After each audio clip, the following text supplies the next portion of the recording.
Karena karnaval kakak. Baju polisi kan bisa dipakai oleh siapapun kak. Buat karnaval. 17 Agustus banyak polisi dan kentara-kentara baru kak. Tinggal beli seragam kakak. Bener tidak? Apalagi posisi dia kayak di kantor polisi ya karena dia ada di penjara. Betul kak saya bicara seperti ini kakak? Iya, Miss. Kakak sudah ada di Malaysia, anak sudah pernah bekerja di Malaysia. Dari Makassar, bekerja selama 20 tahun di negeri jiran. Ditipu oleh kau penipu kakak. 600 juta melayang. Karena ingin anaknya jadi pramugari tanpa pendidikan. Nggak ada kakak. Kenapa? Kenapa di konten saya ini saya menjelaskan tentang penipuan-penipuan? Karena seperti kakak hari ini, kakak tidak pernah tahu. Kakak percaya saat orang bilang bahwa jadi pramugari tidak perlu sekolah dek. Yang penting bayar uang dek, kita bisa proseskan. Nggak ada kakak. Nggak ada. Nggak ada. Lepas aku tertipu juga, Miss, baru aku nampak konten-konten, Miss. Kita live, baru aku nampak live. Karena kakak lihat live saya, baru kakak sadar kalau itu penipuan kakak. Iya, baru di situ aku sadar. Jadi selama ini kakak tidak sadar. Jadi karena lihat konten-konten saya, baru kakak sadar. Iya, Miss, itu saya balik-balik juga pergi laporkan pasal aku 2 kali sudah pulang ini dalam 3 bulan ini lepas raya, 2 kali pulang ke Makassar. Tapi tidak ada hasilnya. Tidak ada, itu sih dia bilang, polisi bilang tunggulah ibu, masih kami cari tahu di mana posisinya ini penipu, dia bilang.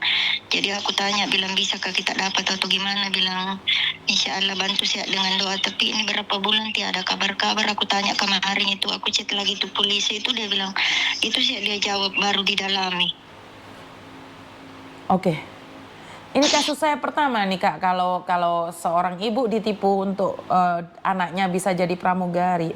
Mungkin ini kasus bisa saya angkat. Nanti saya coba bicara dengan Mas Uya Kuya ya, biar orang tahu bahwa penipuan itu macam-macam. Seperti kakak sekarang, penipuan gara-gara anak ingin jadi pramugari tanpa kuliah, betul kak? Iya, Bu. Nanti saya hubungi Mas Uya Kuya, bagaimana Mas Uya Kuya bisa membantumu. Ini yang pertama. Dan yang kedua, kakak cari pengacara kah? Kira-kira Miss berapa dibayar? Karena saya sudah banyak utang di sini, Miss, gara-gara ini orang. Saya tidak tahu kakak, kalau masalah pengacara saya tidak ikut campur. Jadi kalau memang kakak butuh, saya kasihkan nomor pengacaranya dulu. Kakak bincang-bincang sama dia dulu ya kakak. Iya, Miss. Masalah biaya aku kurang tahu. Nanti kau bicarakan sama dia. Ini solusi yang pertama. Yang kedua, kalau kakak ada waktu pas pulang ke Jakarta, nanti saya ngomong sama Mas Uya Kuya biar kasus kakak ini diangkat. Karena ini penipuan ini kakak. Iya, Miss, sebab aku maksudnya kan dia bilang begitu, anaknya kena langgar begini. Tega-teganya dia cakap begitu sama aku, baru dia mentipu aku mentah-mentah. Aku nih kan mau tolong dia, kenapa dia tipu aku? Kan kakak mau tolong dia. Berarti kakak harus ikhlaskan lah itu, punya uang kakak. Nggak boleh juga saya ikhlas, Miss, setengah mati saya kerja di sini. Nah itulah gunanya kita harus punya wawasan kakak. Setelah kakak lihat video-video saya, kakak baru sadar, kan terlambat kakak. Setelah uang habis semua, betul tidak? Baru utang saya banyak di sini, Miss, dalam 300 juta. Kenapa tidak dari awal saat kakak mencari video saya? Bagaimana kakak bisa tahu? Kalau konten-konten saya, bagaimana awal ceritanya kakak? Saya, Miss, saya baru bikin TikTok, bukan aku tahu ini masalah. Orang cerita bilang, baik kawan-kawan cerita bilang, mungkin kamu ditipu sudah itu kak, dia bilang. Karena saya kalau ada bilang selalu muncul di orang konten-konten di TikTok begini, jadi saya suruh bikin juga sama dorang, bilang coba bikinkan juga aku TikTok, aku mau nonton. Jadi aku nampak di situ, aku nampak live Miss itu, baru aku tuh sadar, bilang tertipu betul sudah aku ini, aku bilang. Oh, jadi Karena teman-teman kakak nyuruh lihat konten-konten saya, baru kakak lah sadar itu kena tipu juga. Iya, Miss. Intinya konten-konten saya mengingatkan kakak, tapi sudah terlanjur uang 628 juta hilang kakak. Iya, Miss. Sekarang satu, kakak sudah aku kasih ini nomor pengacara. Kakak hubungi apakah membayar berapa, karena saya tidak tahu nih kakak harus bayar berapa. Dan yang kedua, nanti saya akan ajukan ke Mas Uya Kuya agar kasus kakak ini bisa diangkat. Tapi diangkat atau tidak, itu hak mutlaknya Mas Uya Kuya ya kakak ya. Nanti saya usahakan agar kakak bisa ketemu sama Mas Uya Kuya ya. Iya, Miss. Nanti planning kan kapan kau ingin pulang berserta anakmu. Saya bawa kamu ke tempatnya Mas Uya Kuya, ceritakan masalahmu, bagaimana kau bisa ketipu sama orang yang ngaku-ngaku polisi, biar nanti sama Pak Jenderal bisa dicek itu orang keberadaannya di mana. Iya, Miss. Anakku sekarang ada kasar juga, Miss, di rumah. Saya di Malaysia masih. Iya, karena itu hati-hatilah kakak, jangan pernah percaya dengan pekerjaan-pekerjaan yang dijanjikan dengan mudahnya. Jadi kita pelan-pelan, kakak cari pengacara saya dulu. Setelah itu nanti saya juga akan cari Mas Uya Kuya agar kita bisa melacak bareng-bareng. Biar di-sharekan sama Mas Uya Kuya. Iya, Miss. Ya sabar kakak ya. Saya simpan 600 berapa kakak kau kehilangan uang? 628 juta, Miss. 628 juta. Karena pingin jadi pramugari, nah hilang sudah uangnya.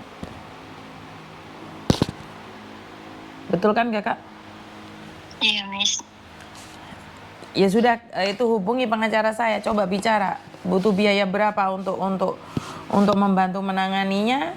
Setelah itu untuk edukasinya nanti biar saya cari Mas Uya Kuya dan juga sama Pak Jenderal untuk melacak nomor itu, apakah ini polisi asli kah atau palsu kah atau di penjara kah? Iya, Miss. Ya, jadi nanti ya kakak. Iya, Miss. Jadi tolong hubungi pengacara saya dulu, nanti kita bicara kakak. Iya, Miss. Oke, terima kasih kakak. Sama-sama, Miss. Terima kasih teman-teman yang dari Malaysia meminta ibu ini untuk melihat TikTok saya dan juga YouTube saya. Terima kasih sekali ya. Karena setelah 628 juta uangnya habis, beliau baru sadar bahwa beliau ditipu. Ini sangat mengenaskan sekali ya. Kenapa tidak melihat konten saya dari awal? Jadi kenapa? Jadi ini menjadi apa ya? Menjadi sangat menyedihkan sekali ya. Karena saya secara pribadi saya nggak bisa ngomong apa-apa. Nomornya nggak bisa. Jadi saya sangat merasa sedih sekali dengan keadaan itu. Kan seperti yang saya sampaikan berkali-kali bahwa media sosial saya itu tidak akan nyampe tanpa bantuan kalian. Media sosial saya ini nggak akan bisa dilihat oleh orang tanpa kalian yang nge-share. Jadi ada 500 orang nih, ada 700 orang nih yang ada di sini. Apa ya? 600 juta mbak, dia sekarang di luar sana punya utang sebesar 300 juta pada orang. Dia sudah bekerja selama 20 tahun di Malaysia dan pada kenyataannya dia harus kehilangan uang segitu banyak dan ya dia tidak bisa melakukan apapun. Karena itu saya selalu meminta pada teman-teman untuk membantu nge-sharekan media sosial saya. Media sosial saya. Saya tidak pernah capek untuk mengingatkan kalian semuanya. Kadang saya juga merasa capek karena seperti yang saya sampaikan tadi bahwa saya baru saja kehilangan adik saya meninggal dunia. Tapi jika saya larut dalam kesedihan, saya terpaku dalam luka. Bagaimana dengan orang-orang yang saat ini menunggu saya? Bagaimana dengan teman-teman yang kemarin meninggal dunia dan tidak tahu harus kemana dan seperti apa, mengadu pada siapa. Saya harus move on dari kehidupan saya. Saya menutupi segala luka itu, tapi walaupun kadang-kadang tiba-tiba ada, tiba-tiba keserempet memori-memori itu bersama adik saya, secara langsung dan tidak langsung masih membekas. Karena itu hargai orang-orang di sekitar kalian, cintai orang-orang di sekitar kalian. Sayangi mereka karena saat mereka pergi hanya bunga dan doa yang bisa kita berikan. Kita tidak bisa memberikan apapun juga. Jadi buat teman-teman, sekarang saya minta bantuan yang ada di Makassar. Selain Sumatera, Makassar. Algoritma di YouTube saya, di Facebook saya itu kebanyakan adalah dari Sumatera. Kemarin dikuasai oleh Cilacap. Jadi Cilacap itu yang menguasai saya. Jadi Cilacap itu yang semua orangnya menjadi penonton saya.